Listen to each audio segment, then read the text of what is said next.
আসসালামু আলাইকুম সবাইকে। রাজশাহী বোর্ড 2024 সালের এইচএসসি আইসিটি চতুর্থ অধ্যায় থেকে সৃজনশীল সমাধান পর্বে তোমাদের সকলকে শুভেচ্ছা।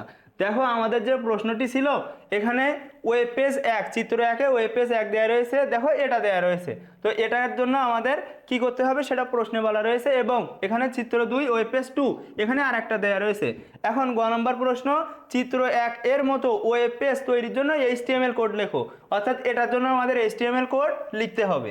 ঘ নম্বর প্রশ্ন, উদ্দীপকের চিত্র 2 এর মতো ওয়েব পেজ তৈরি করো যেখান থেকে ওয়েব পেজ 1 এ যাওয়া যায়। অর্থাৎ দেখো, আমাদের এই চিত্র 2 এমন একটি ওয়েব পেজ তৈরি করতে হবে যেখান থেকে কিসে যাওয়া যায়, ওয়েব পেজ 1 এ যাওয়া যায়। তো আমরা সরাসরি এখন সমাধানে চলে যাচ্ছি। দেখো, আমাদের গ নম্বর প্রশ্ন, এখানে এটার এইচটিএমএল কোডিং করতে বলা হয়েছিল।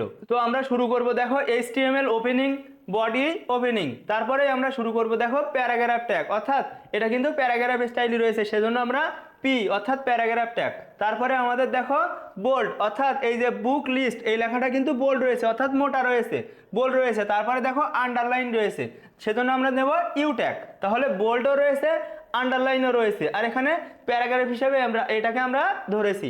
তারপরে দেখো আমরা লিখব বুক লিস্ট। এখন আমাদের উল্টো ক্লোজ হবে, অর্থাৎ আগে ইউ ক্লোজ, তারপর বি ক্লোজ, তারপর পি ক্লোজ, এই দিক দিয়ে যাবে। তাহলে আমাদের আগে ইউ ট্যাগ ক্লোজ হবে, অর্থাৎ আন্ডারলাইন ক্লোজ, তারপরে বি ট্যাগ ক্লোজ হবে, বোল্ড ট্যাগ ক্লোজ, তারপরে পি ট্যাগ ক্লোজ হবে, অর্থাৎ প্যারাগ্রাফ ট্যাগ ক্লোজ। এখন এটা দেখো, এটা রয়েছে আনঅর্ডার লিস্ট, রয়েছে ডিস্কে। তারপরে দেখো এটাও আনঅর্ডার লিস্ট, এটা রয়েছে কিসে, এটা রয়েছে স্কোয়ারে। এবং আইসিটি রয়েছে সার্কেলে, অর্থাৎ প্রত্যেকটাই কিন্তু রয়েছে আনঅর্ডার লিস্টে। তো আনঅর্ডার লিস্টে কি থাকে, লিস্ট আইটেম থাকে। তাহলে দেখো আমরা এখন শুরু করছি। Unordered list type is equal to, এখানে ডিস্ক, অর্থাৎ দেখো এই বাংলা লেখাটা রয়েছে কিসে, ডিস্কে। তো এখানে এই ডিস্কের জন্য আমরা দেখো এই বানানটা লিখবো D I S C, disc, unordered list type disc. এখন দেখো লিস্ট আইটেম, লিস্ট আইটেম লিখে আমাদের লিখতে হবে বাংলা লিস্ট আইটেম ক্লোজ। তারপরে দেখো এই আনঅর্ডার লিস্ট কিন্তু আমরা এখানেই শেষ করে দিব, কারণ এই ডিস্ক কিন্তু ক্যারি হয়নি, অর্থাৎ আর কিন্তু নেই ডিস্ক, এখানে এক জায়গায় ছিল, সেটা কিন্তু শেষ। এখন আমরা স্কোয়ার অর্থাৎ এটাই আসবো। তাহলে আমরা আবারও শুরু করব, unordered list type is equal to square, অর্থাৎ আমাদের এটা কিন্তু স্কোয়ার। এখন আমাদের কাজ হবে ইংলিশ, তাহলে আমরা লিখবো list item, English list item close, অর্থাৎ আমাদের এবার আনঅর্ডার লিস্টটা ক্লোজ হবে। তারপরে আইসিটির কাজ, তাহলে আমরা লিখবো unordered list type is equal to circle, এটা কিন্তু সার্কেলে রয়েছে। তারপরে আমরা কি করব, list item ICT list item close. তারপরে দেখো আমাদের সবার কাজ করা শেষ। এই আনঅর্ডার লিস্টটা আগে একটু ক্লোজ করে নিই, আনঅর্ডার লিস্ট ক্লোজ। এখন দেখো আমাদের প্রত্যেকের কাজ করা শেষ, সেজন্য আমরা আগে বডি ক্লোজ করব, তারপরে এইচটিএমএল ক্লোজ করব। তো এটা কিন্তু প্রত্যেকটা আনঅর্ডার লিস্ট থেকে এসেছিল, খুবই সহজে, আশা করি এটা বুঝতে পেরেছো। কারণ তোমাদের কিন্তু যে আমার সামনে যখন প্র্যাকটিস করো তোমাদের অনেক কঠিন কঠিন কোডিং আমি করিয়ে থাকি, তো এটা কিন্তু তুলনামূলক অনেক সহজ একটা কোডিং তোমাদের এসেছিল অর্ডার লিস্ট আনঅর্ডার লিস্ট থেকে। এখানে মূলত আনঅর্ডার লিস্ট থেকে 3টা আনঅর্ডার লিস্ট দিয়ে এই প্রশ্নটা করা হয়েছিল। এখন আমরা সমাধান করছি ঘ নম্বর প্রশ্নটি। দেখো প্রশ্নটি কি বলা আছে, চিত্র 2 এর মতো ওয়েব পেজ তৈরি করো। অর্থাৎ এটার জন্য আমাদের ওয়েব পেজ তৈরি করতে হবে এবং সেখান থেকে ওয়েব পেজ 1 এ যেতে হবে। অর্থাৎ এখান থেকে আমাদের যে ওয়েব পেজ 1 দেওয়া রয়েছে, উদ্দীপকের 2টা ওয়েব পেজ দেওয়া রয়েছে, তো এখান থেকে ওয়েব পেজ 1 এ যেতে হবে। তাহলে আমাদের কি করতে হবে, হাইপার লিঙ্ক করতে হবে। তো আমরা কিন্তু হাইপার লিঙ্কও করবো এই কোডিংয়ে।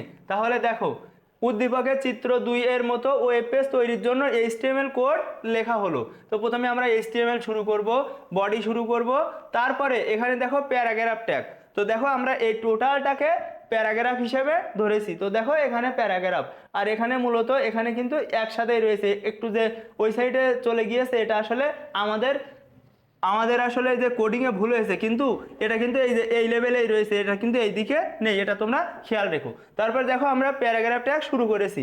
প্যারাগ্রাফ ট্যাগ শুরু করার পরে এইটা যে ওয়েলকাম টু আইসিটি ল্যাব, সেইটা দেখো আমাদের H3, আমাদের মোট H অর্থাৎ হেডিং ট্যাগ কয়টা রয়েছে, 6টা। তার মধ্যে H1 সবচাইতে বড় হেডিং ট্যাগ এবং H6 সবচাইতে ছোট হেডিং ট্যাগ।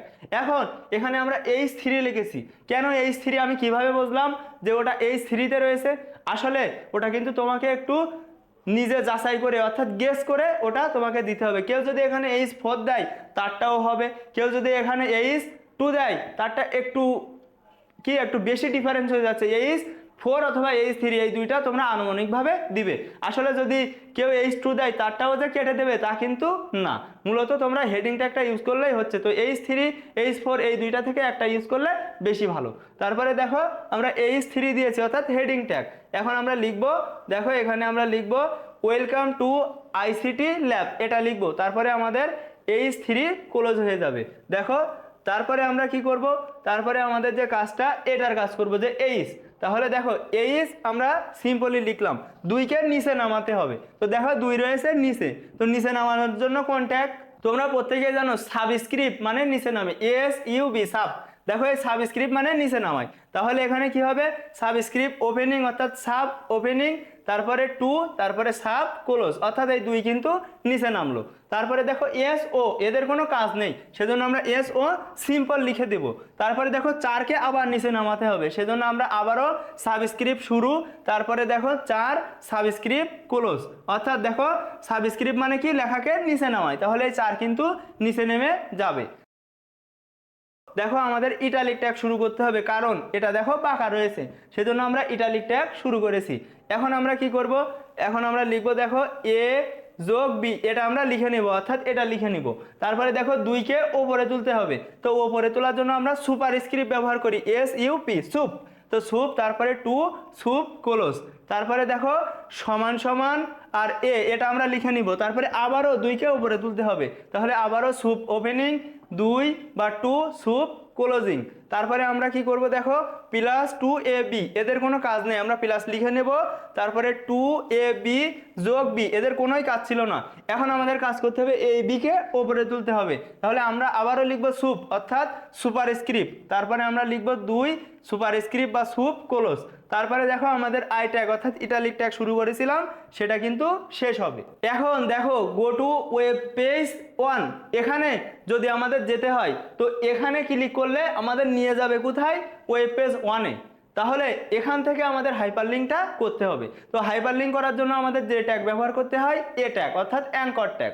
তো দেখো এখানে এ ট্যাগ ব্যবহার করে আমরা যাব কোথায়, যাব হচ্ছে ওয়েব পেজ 1, এখানে যাব। তাহলে আমরা লিখবো দেখো এ হার্প, এ হচ্ছে হাইপারলিংক ট্যাগ আর হার্প হচ্ছে তার অ্যাট্রিবিউট। তো এ হার্প আমরা যাব কোথায় সেটা এখানে লিখতে হবে, ওয়েব পেজ 1.html, আমরা এখানে যাব। এখানে যাব কিসে ক্লিক করলে যাব, ক্লিক করতে হবে গো টু ওয়েব পেজ 1। তো এই গো টু ওয়েব পেজ 1-এ তুমি ক্লিক করলে তোমাকে নিয়ে যাবে কোথায়, ওয়েব পেজ 1.html, এখানে তোমাকে নিয়ে যাবে। তারপরে দেখো আমাদের হাইপারলিংক ট্যাগ ক্লোজ অর্থাৎ এ ট্যাগ ক্লোজ। তাহলে এখানে ভালোভাবে খেয়াল করো, তোমার কন্টেন্ট হচ্ছে এটা, এই কন্টেন্টে ক্লিক করলে তোমাকে নিয়ে যাবে কোথায়, যে ওয়েব পেজ 1.html, এখানে তোমাকে নিয়ে যাবে। তো আমাদের প্রশ্নে কিন্তু বলা হয়েছিল যে তুমি এই যে চিত্র 2 এখানে ওয়েব পেজ 2, এখান থেকে তোমাকে ওয়েব পেজ 1-এ যেতে হবে। তো সেজন্য আমি কি করেছি, গো টু ওয়েব পেজ 1, তো এখানে যখন আমি হাইপারলিংক করে দিয়েছি দেখো এখানে ক্লিক করা মানে তোমাকে নিয়ে যাবে কোথায়, ঠিকানাটা কোথায়, এখানে যে ওয়েব পেজ 1, এখানে তোমাকে নিয়ে যাবে, ওয়েব পেজ 1.html, এখানে তোমাকে নিয়ে যাবে। তাহলে কিন্তু আমার হাইপারলিংক করা শেষ, অর্থাৎ এই যে পেজটা থাকবে এই পেজ থেকে অর্থাৎ ওয়েব পেজ 2 থেকে আমি কিন্তু ওয়েব পেজ 1-এ যেতে পারবো এই হাইপারলিংকের সাহায্যে, সেজন্য কিন্তু আমরা হাইপারলিংক করেছি। তারপরে আমরা কি করব দেখো এখানে আমাদের পি ট্যাগ, এই যে প্যারাগ্রাফ ট্যাগ শুরু করেছিলাম সেটা কিন্তু শেষ হবে। আর এই হাইপারলিংকের বিষয়টা তোমাদের বাস্তবে অনেক ডিটেলসে বুঝিয়েছি, সেজন্য আশা করি এখানে তাও বিস্তারিত অনেক কথাই বললাম তোমরা ধরতে পারছো। তো দেখো এখন আমাদের এই যে প্যারাগ্রাফ ট্যাগটা শেষ হলো, তারপরে আমরা বডি শেষ করব, HTML শেষ করব। তারপরে তোমরা কষ্ট করে যদি এই কথাটা একটু লিখে দাও তাহলে কিন্তু তোমাদের জন্য অ্যাপ্রোপ্রিয়েট অ্যান্সার, খুবই ভালো একটা স্ট্যান্ডার্ড অ্যান্সার তোমরা করতে পারলে।